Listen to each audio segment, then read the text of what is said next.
Hello dear student, आज हम discuss करेंगे इंग्लिश इंटरमीडिएट का वेरी इंपॉर्टेंट चैप्टर जिसे सिंटेक्स के नाम से जाना जाता है। तो सबसे पहले हम समझेंगे कि ये सिंटेक्स होता क्या है। सिंटेक्स का मतलब होता है करेक्शन ऑफ द सेंटेंस, यानी सेंटेंस में जो मिस्टेक है उसको करेक्ट करें और गलती को दूर करें, उसी को सिंटेक्स कहते हैं। और सिंटेक्स में हमको सही से noun, pronoun, verb, adjective, adverb, preposition, conjunction, interjection और आर्टिकल्स को ध्यान से देखते हैं, कहाँ पर कौन सा आर्टिकल लगेगा या कौन से फॉर्म वर्ब की या कहाँ पे कौन प्रीपोजिशन आएगा, इस चीज़ का भी हम ध्यान देते हैं। साथ ही हम इसमें compound sentence, complex sentence, conditional sentence, simple sentence सभी का जो है डीपली स्टडी होती है। तो आइए शुरू करते हैं। इसमें हम लास्ट ईयर बोर्ड के कुछ इम्पॉर्टेंट जो हैं सेट्स को उठाया है। हर एक सेंटेंस को हम समझाते चलेंगे, आप उसको ध्यान से समझें और उसको समझने की कोशिश करें। आइए सबसे पहले चलते हैं। I prefer milk than tea, ये एक सेंटेंस है, इसको हमें करेक्ट द फॉलोइंग सेंटेंस के अकॉर्डिंग इसको करेक्ट करना है। I prefer milk than tea, तो आप याद रखें जहाँ पर प्रेफर हो, सुपीरियर हो, इन्फीरियर हो, एक्सटीरियर हो, मतलब जहाँ पर सुपीरियर हो, सुपीरियर, इन्फीरियर, एक्सटीरियर, ऐसे जब वर्ड आ जाएंगे तो वहाँ पे जो है हमेशा प्रेफर आ जाए, सुपीरियर आ जाए, इन्फीरियर आ जाए, एक्सटीरियर आ जाए, ऐसे जब वर्ड हो जाएंगे तो हम याद रखेंगे वहाँ पर दैन का यूज़ फिर नहीं किया जाता है, इनके साथ जो है हमेशा जो है टू का यूज़ किया जाता है। तो I prefer milk than tea के अकॉर्डिंग यहाँ पर हो जाएगा I prefer milk to tea. आइए नेक्स्ट सेंटेंस देखते हैं। Physics are an interesting subject, अब यहाँ पे फिजिक्स आर लिखा हुआ है, जबकि फिजिक्स एक सेंटेंस सब्जेक्ट है। और यहाँ पे आप देख रहे होंगे यहाँ पे फिजिक्स में एस लगा दिया गया है, तो इसको प्लुरल की वजह से यहाँ पे इन्होंने आर लगाया, जबकि फिजिक्स तो एक सेंटेंस सब्जेक्ट होता है, तो सब्जेक्ट को हमेशा सिंगुलर माना जाता है, इसलिए यहाँ पर आर नहीं आएगा, यहाँ पर इसका जो है यूज़ किया जाएगा। Physics is an interesting subject, physics है, इकोनॉमिक्स है, स्टैटिक्स है, इस तरीके के जो सब्जेक्ट होते हैं उनको हमेशा जो है सिंगुलर ही माना जाता है, प्लुरल नहीं मानते, इसलिए उनके साथ हमेशा सिंगुलर हेल्पिंग वर्ब का यूज़ किया जाता है। Next number 3, he is an European by birth.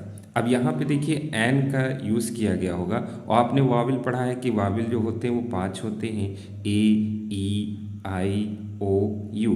तो ये वॉवेल्स का रूल्स हमने शुरू में पढ़ा था कि जहाँ पे ये 5 वॉवेल्स दिख जाए वहाँ पे हम एन का यूज़ कर देते हैं, लेकिन यहाँ पे जो है यूरोपियन है, तो आप इसके लिए ध्यान रखें कि जहाँ पर छोटा आ, बड़ा आ, यानी इनका साउंड जो होगा आ, ई, उ, ए, ओ,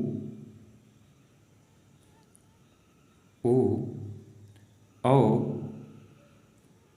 अन, अगर ये साउंड आ रहा है यानी आ, ई, उ, ए और ओ, अगर इस तरीके के साउंड जब आ रहे होंगे तो जो है वहाँ पर जो है हम हमेशा जो है एन का यूज़, इनके साथ हमेशा एन का यूज़ किया जाएगा, तब हम वाविल पे जो है ध्यान नहीं देंगे। वाविल तो यहाँ पे, अब जैसे यहाँ पे सेंटेंस देखिए, यहाँ पे ई आया है और यूरोपियन, यहाँ पे ई है, ये एक वाविल है, इसलिए वाविल के अकॉर्डिंग इन्होंने यहाँ पे एन लगा दिया। लेकिन जब हम इसका साउंड देखेंगे तो यूरोपियन को हम या में बड़ा ऊ की मात्रा, यानी यहाँ पे ये या का साउंड दे रहा है, और इन सारे जो हमने साउंड लिखे हैं इसमें कहीं भी या नहीं आया है। बस ध्यान रखेंगे कि जहाँ पे आ, ई, उ, ए, ओ, अन का साउंड होगा उसमें आपको एन लगाना है, और जहाँ पे ये नहीं होंगे वहाँ पे जो है आपको एक का यूज़ करना है। जैसे मान लीजिए यहाँ पे ऑरेंज हो गया, ऑरेंज, ORANGE, ये ऑरेंज हो गया, तो आप जानते हैं ऑरेंज जो है इसकी आवाज़ अ से हो रही है तो अ तो इसमें होता है, इसलिए यहाँ पे एन ऑरेंज लगा देंगे। एक और वर्ड होता है, जैसे यहाँ पे आपको हम लिख के देते हैं, ऐसे यूनिवर्सिटी वर्ड आपने देखा होगा, यूनिवर्सिटी। यूनिवर्सिटी भी एक वर्ड है। यूनिवर्सिटी के आप देखें स्टार्टिंग जो है यू यानी एक वॉवेल से हो रही, लेकिन इसका साउंड जो वॉवेल वाला नहीं है, इसका साउंड या का निकल रहा है, इसलिए इसमें भी हमेशा आ का यूज़ करेंगे, एन का इस्तेमाल नहीं करेंगे। नेक्स्ट सेंटेंस देखते हैं, the Canberra is the capital of Australia.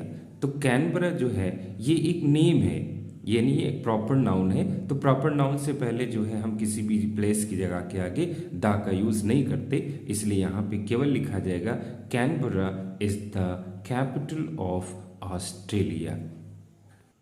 आइए अब देखते हैं इस सेंटेंस नंबर 5, लिखा his brother is an university student. अभी हमने आपको बताया था कि जहाँ पर आ ई ऊ ए ओ का साउंड अगर नहीं आएगा तो वहाँ पे आपको ए का यूज़ करना है, एन का नहीं करना है। तो यहाँ पे यूनिवर्सिटी यानी या का साउंड दे रहा है, इसलिए यहाँ पे एन का यूज़ नहीं होगा, यहाँ पर ए का यूज़ हो जाएगा। तो जगह his brother is a university student. Next आइए, सन राइजेज इन ईस्ट। अब इसमें देखना है कि क्या इसमें इरर है यानी ये क्या गलती है। तो अब इसको ध्यान रखिए, जो चीज़ें संसार में एक होती हैं उनका जैसा कोई नहीं होता, इसलिए वहाँ पर जो है हमेशा द आर्टिकल का यूज़ किया जा सकता है। जैसे सन है, सन माने सूरज हुआ, सूरज दुनिया में एक ही है इसलिए वो एक स्पेशल हुआ, इसलिए इसके साथ जो है हम द का इस्तेमाल करेंगे, हम लिखेंगे द सन राइजेज इन। अब ईस्ट आ जाइए, ईस्ट भी एक डायरेक्शन यानी दिशा है, ये हमें एक दिशा बताती है पूर्व, और पूर्व एक ही दिशा होती है, इसकी जैसी कोई दिशा और कोई है ही नहीं, इसलिए इसके आगे भी हम द का यूज पर लगाएंगे। तो यहाँ हो जाएगा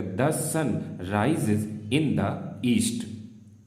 नेक्स्ट आ जाइए, the wages of sin are death. Wages of sin, पहले इसको समझने की कोशिश करते हैं। वेजेस माने परिणाम, ऑफ सिन पाप, यानी पाप के परिणाम जो हैं आर डेथ, डेथ है। ये जो पूरा इतना सा जो लिखा हुआ है part, the wages of sin यानी पाप के परिणाम जो है वो मौत होती है, मौतें नहीं होती, मौत होती है। तो ये सिंगुलर की ओर इशारा कर रहा है, इसलिए यहाँ पे आर का यूज नहीं होगा, यहाँ पे इस का यूज होगा। The wages of sin is death, ये सिंगुलर की ओर इशारा कर रहा है। सिन पाप एक है, यानी वेजेस ऑफ सिन परिणाम कठिनाइयों या का जो परिणाम है वो पाप है, तो पाप यहाँ पे सिंगुलर है, इसलिए यहाँ पे इसका यूज किया गया। नेक्स्ट देखते हैं, this book comprises of 100 pages. तो यहाँ पे आप देखें कंप्राइजेस के साथ ऑफ लिखा हुआ है, तो यहाँ पे this book comprises of 100 pages, यानी कंप्राइजेस के साथ प्रीपोजिशन का यूज़ नहीं होता, तो यहाँ पे से ऑफ को हटा देंगे, केवल लिखेंगे दिस बुक कंप्राइजेस 100 पेजेस। आइए नेक्स्ट चलते हैं नंबर 9 की ओर, द न्यूज़ आर करेक्ट। हमेशा याद रखिए न्यूज़ जो है वो हमेशा सिंगुलर जो है नाउन के रूप में उसका इस्तेमाल किया जाता है। तो न्यूज़ एक ही होगी, इसमें एस लगा हुआ है तो आप ये ना देखें कि एस लगा है तो ये प्लूरल होगा, नहीं, न्यूज़ को हमेशा सिंगुलर माना जाता है। जैसे अभी आपने सब्जेक्ट देखा था, जैसे फिजिक्स लिखा और इकोनॉमिक्स लिखा, स्टैटिक्स लिखा, इस तरीके से जो सब्जेक्ट होंगे वो हमें देखने में तो प्लूरल लगते हैं लेकिन वो होते हैं सिंगुलर, इसलिए न्यूज़ भी यहाँ पे देखने में हमको प्लूरल लग रही लेकिन ये सिंगुलर होती है, इसलिए इसमें यहाँ पर क्या यूज़ करेंगे, is. The news is correct. Number next चलते हैं, Kalidas was one of the greatest poet of Sanskrit. अब इसमें देखना हमको क्या मिस्टेक है, तो यहाँ पे एक मिस्टेक आप देख रहे होंगे, यहाँ है one of the greatest poet. अब इसी चीज़ को आप समझ लेंगे, यहाँ पे इसका मतलब होता है one of the greatest poet, महान कवियों में से एक, यानी बहुत से कवि होंगे तो उनमें से एक, वन ऑफ द। याद रखिए जहाँ पे वन ऑफ द आ जाएगा वहाँ पे हमेशा जो सब्जेक्ट होगा वो हमेशा प्लूरल यूज़ किया जाएगा, यानी यहाँ पे हो जाएगा poets. Kalidas was one of the greatest poets of Sanskrit. Okay, one of the मतलब कईयों में से एक, इसलिए यहाँ पे पोएट्स का यूज किया गया। नेक्स्ट ले number 11, she resemble to her brother. She resemble, प्रतीत होती, टू हर ब्रदर, वो अपने भाई से मिलती है। तो रिसेंबल के साथ भी प्रीपोजिशन कोई नहीं यूज़ किया जाता है, तो यहाँ से टू को हटा दिया जाएगा और केवल लिख देंगे she resembles her brother. Next sentence आ जाइए। नेक्स्ट सेंटेंस है 12 नंबर सेंटेंस। ये लिखा है she reach to Delhi yesterday. तो यहाँ पे एक वर्ड आया रीच। रीच का मतलब ये होता है कहाँ तक हमको पहुँचना है, तो रीच माने होता है वहाँ तक पहुँचना। तो यहाँ पे फिर तक का इसमें सेंस आ चुका है, तो अब यहाँ पे टू का यूज़ नहीं किया जाता है। तो she reach daily yesterday. Next आ जाइए 13 number. Cattles are grazing in the field. Cattle एक ऐसा वर्ड है जो सिंगुलर में भी यूज होता है, प्लूरल में भी होता है, लेकिन वो हमेशा कैटल होता है, CATTLE कैटल। ये कैटल का जो मतलब होता है ये हमको बताता है, कैटल इसे लिख देते हैं इधर, CATTLE कैटल। कैटल माने होता है पालतू पशु। तो इसके लिए हमें चाहे एक पालतू पशु हो चाहे चार पालतू पशु हो तो हमेशा कैटल ही लिखा जाता है। जैसे शीप होता है, आपने पढ़ा होगा शीप, SHEEP शीप। शीप माने भेड़, एक भेड़ हो तो भी शीप लिखेंगे, बहुत से भेड़े हों तब भी हम शीप लिखेंगे। लाइकवाइज अगर हम फिश लिख रहे हैं, फिश माने भी एक मछली, फिश माने भी बहुत सी मछलियाँ होंगी, लेकिन जब हम मछलियों का नंबर दे देंगे तब हम वहाँ पर उसका प्लूरल फिशेज या कैटल्स या शीप्स का यूज़ करेंगे। लेकिन यहाँ पे नंबर तो है नहीं, केवल लिखा है cattles are grazing in the field. तो यहाँ से जो है एस हम हटा देंगे, केवल लिखेंगे cattle are grazing in the field. Next आ जाइए number 14। Either of the roads leads to station. Either मतलब होता है कोई एक, either of the road leads to station, यानी कई रोडों में से या तो कोई एक ले जाती। तो आइदर ऑफ द रोड्स का मतलब इसमें से कोई एक, तो ये सिंगुलर हो गई, सिंगुलर के साथ वर्ब की फर्स्ट फॉर्म में चलती है, तो यहाँ पे लीड होगा, सिंगुलर होगा तो लीड्स हो जाएगा। तो यहाँ हो जाएगा either of the road leads to station. यहाँ पे आप प्रेजेंट डिफिनिट का ध्यान रखेंगे। नंबर 15 देखते हैं। शरद इज इंफीरियर देन राहुल। अभी हमने पीछे आपको बताया था इंफीरियर हो, सुपीरियर हो, एक्सटीरियर हो, अगर ये वर्ड आ जाते हैं तो इनके साथ कभी भी देन का यूज़ नहीं होता, वहाँ पे हमेशा जो है टू का यूज़ किया जाता है। तो हो जाएगा Sharad is inferior to Rahul. अगला चलते हैं number 16। I have receive your letter yesterday.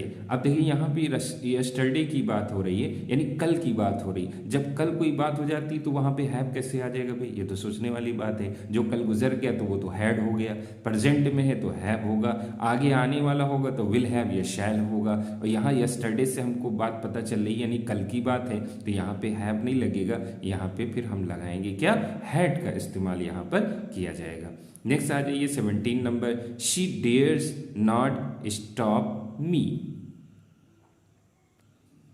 तो ये सेंटेंस हमारा है she dares not stop me. तो आप ध्यान रखेंगे कि ये जो डेयर होता है, डेयर DARE, ये सिंगुलर प्लूरल में सेम ही यूज़ किया जाता है। हमेशा जो है इसको जो है शी डेयर ही लिखेंगे, डेयर्स नहीं लिखा जाता है। डेयर मीन्स हिम्मत करना।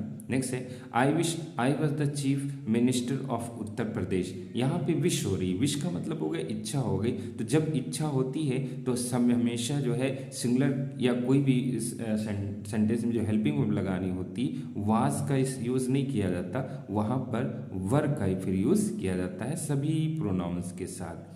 चाहे यहाँ पे ही वेयर होता, दे वर होता, उनके साथ तो लगता ही है, लेकिन जो सिंगुलर होंगे उनके साथ भी यही का यूज़ किया जाता है। तब वहाँ पर इसका मतलब वर का हो जाता है होता या होती या होते।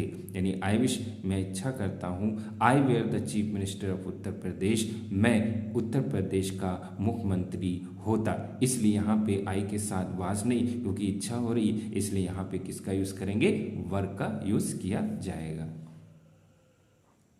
नेक्स्ट चलते हैं। नेक्स्ट सेंटेंस हमारा है a number of sums has been solved. अब यहाँ पे देखिए अ नंबर ऑफ सम्स, सवालों की कई असंख्य संख्याएं। तो जब यहाँ पे कई अ नंबर ऑफ सम्स हो जाएंगे, कई नंबर हो जाएंगे, तो यहाँ पे फिर हैज़ का यूज़ नहीं होगा। यहाँ पर जो है फिर हम हैव का यूज़ करेंगे। तो हैज़ यहाँ से हटा दिया जाएगा और यहाँ पर हम हैव का यूज़ करेंगे। नेक्स्ट आ जाइए Deepu has been living in this house from 2019। अब सबसे पहले आप इस सेंटेंस को पकड़ने की कोशिश कीजिए। ये सेंटेंस है प्रेजेंट परफेक्ट कंटिन्यूअस टेंस का, और आपको याद होगा कि प्रेजेंट परफेक्ट कंटिन्यूअस में टाइम को शो करने के लिए सिंस या फॉर का यूज़ किया जाता है।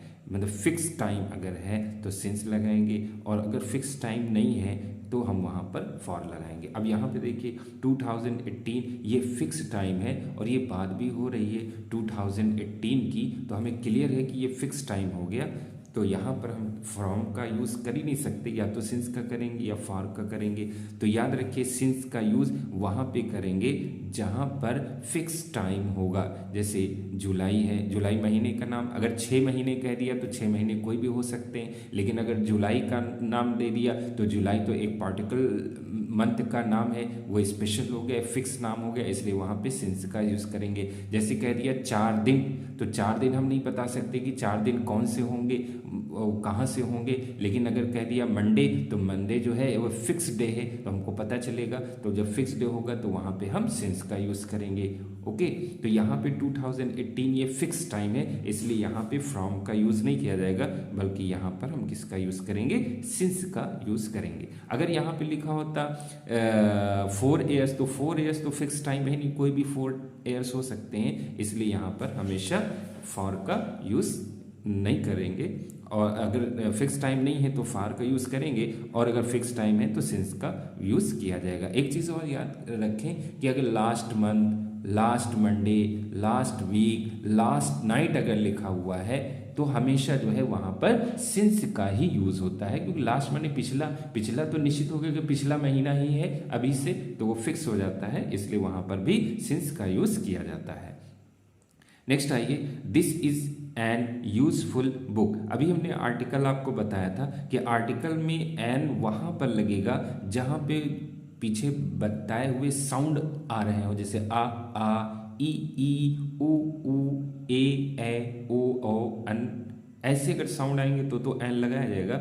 अगर वो साउंड नहीं आ रहा है तो हम वहाँ एन नहीं लगाएंगे, वहाँ पे हम ए का यूज़ करेंगे। तो यहाँ पे देखिए यूज़, यानी यहाँ पे या का साउंड आ रहा है, ना कि आ का साउंड आ रहा है, इसलिए यहाँ पर एन का यूज़ नहीं होगा, यहाँ पर ए का यूज़ होगा। तो हम ये हो जाएगा this is a useful book. Next आइए, what kind of a man he is, what kind of a man he is. अब देखिए यहाँ पे क्वेश्चन मार्क भी लगा है और लास्ट में लिख दिया ही इज़। ही इज़ अगर कर देंगे ये तो सिंपल बन जाएगा, क्योंकि सिंपल सेंटेंस का हमको पता है कि सब्जेक्ट चलता है, फिर हेल्पिंग वर्ब चलता है, यानी सब्जेक्ट के बाद हेल्पिंग या मेन वर्ब आ जाती है तो वो सिंपल सेंटेंस चला जाता है, और इंट्रोगेटिव फिर वो सेंटेंस नहीं रहता। लेकिन ये इंट्रोगेटिव सेंटेंस है, और इंट्रोगेटिव अगर हम इतने सेंटेंस को छोड़ दें और आपको कहा जाए कि बताइए ये इंट्रोगेटिव है कि नहीं है, तो आप सीधे कहेंगे कि ये इंट्रोगेटिव नहीं है, ये होना चाहिए इज़ ही इज़ नहीं होना चाहिए, क्या होना चाहिए, इज़ ही, क्योंकि इंट्रोगेटिव में हेल्पिंग वर्ब आगे आता है और सब्जेक्ट पीछे आता है। तो यहाँ पे लिखा ही इज़, ये तो सिंपल की ओर इशारा कर रहा है, तो यहाँ पे क्या होना चाहिए, इज़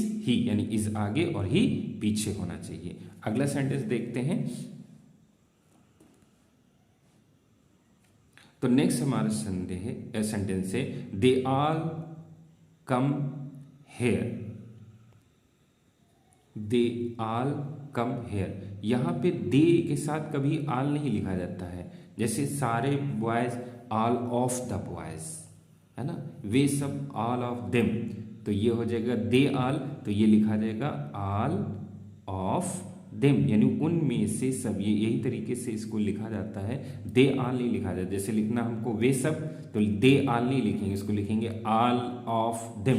क्या लिखेंगे, ऑल ऑफ देम, तो यहाँ पे हो जाएगा all of them come here. Next आइए, Mohan is a miser man. अब जरा ध्यान से देखिएगा, मोहन इज ए माइजर का मतलब ही होता है कंजूस आदमी,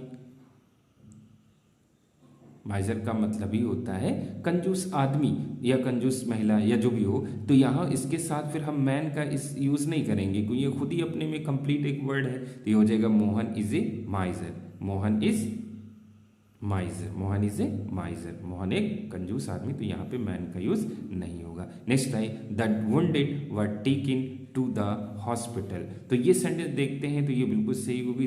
द वुंडेड का मतलब होता है घायल लोग, जैसे रिच माने अमीर, तो द रिच माने अमीर लोग, पुअर माने गरीब, द पुअर मीन्स गरीब लोग। तो अगर द पुअर लिखा हुआ है तो आप समझ जाएं कि वो प्लुरल होगा, सिंगुलर नहीं होगा।